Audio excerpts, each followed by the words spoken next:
I'm doing a very fast video. I always say that, but this one may not be. Somebody in the other room is playing music, so, you know, you might hear it. I'm not sure. Anyway, Boo Boo Nation had a really good video. There'll be a link in the low bar about the sexualization of young girls. And it's something I've been thinking a lot about lately, and about how rough it is for girls right now to grow up. Rougher, I think, than it was when I was growing up.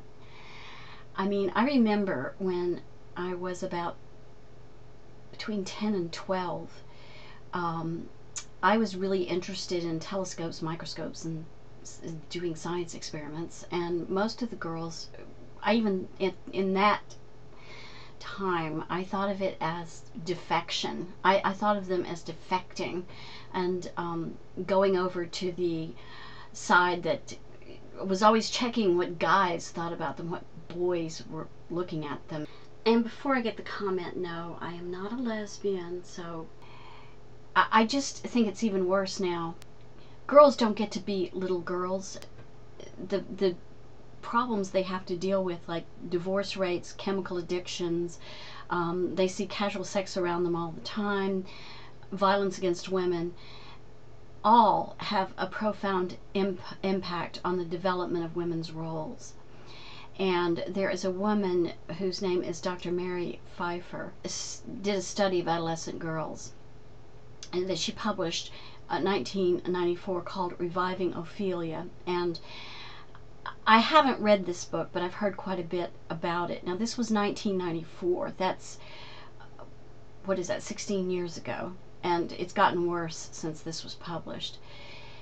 She examines the challenge in this book for young women growing up in a looks-obsessed, media-saturated, girl-poisoning culture.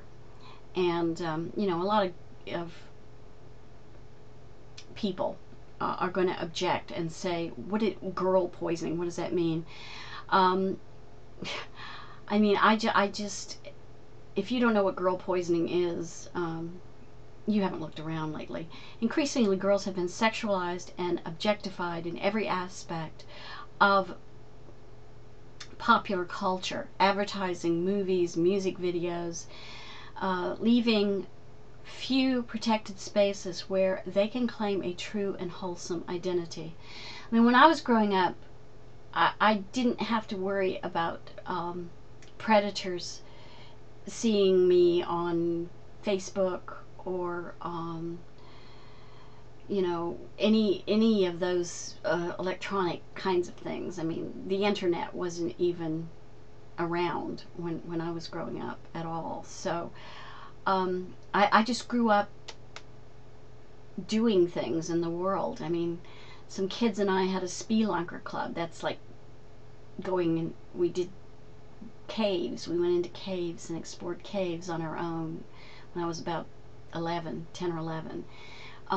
As I said, I had my own telescope. I had my own microscope.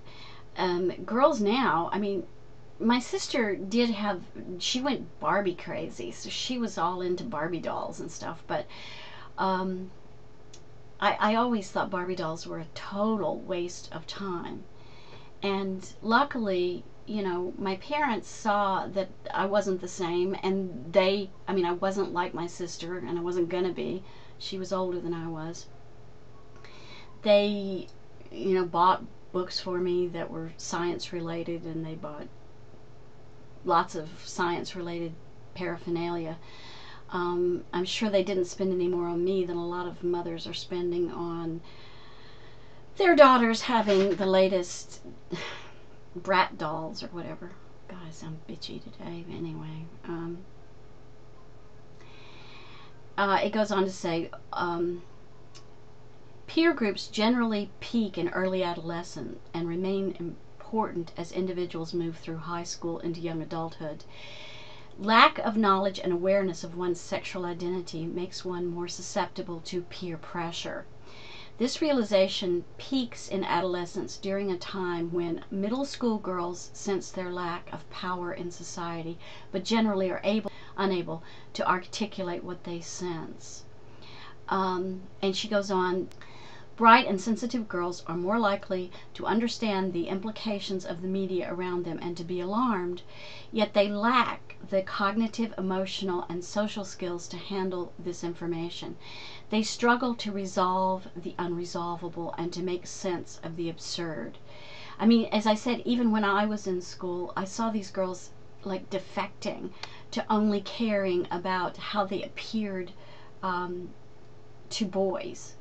And it really, I just hated it. I mean, by the time I was 12, I was very solitary because the girls were all about which boy was looking at them.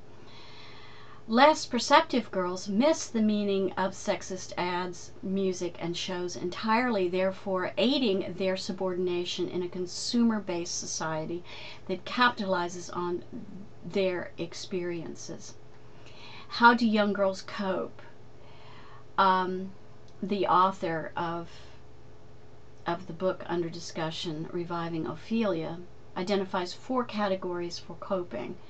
Girls display conformity, withdrawal, which is what I did, depression, and anger. Anyway, the article is good, and sorry, I mean, this does sound a bit like a rant, but I am so sick of it. I see it everywhere, and I just think if I had a daughter right now, I would be appalled. And I would be appalled also about the, this is a comment I left on Boo Boo Nation's comment section. I mean, I would be appalled about the, repugnant older men who cultivate this attitude in society and want girls not to feel they're valued unless they're looked at by men. I mean, these are men who should have some wisdom. They're old. They should have some wisdom. They should see these girls not as sex objects, but as human beings who aren't yet mature, and be treating them that way with a little wisdom instead of a lot of lust. Boy, this is a rant, but I think I'm finished. Bye. Have a great weekend.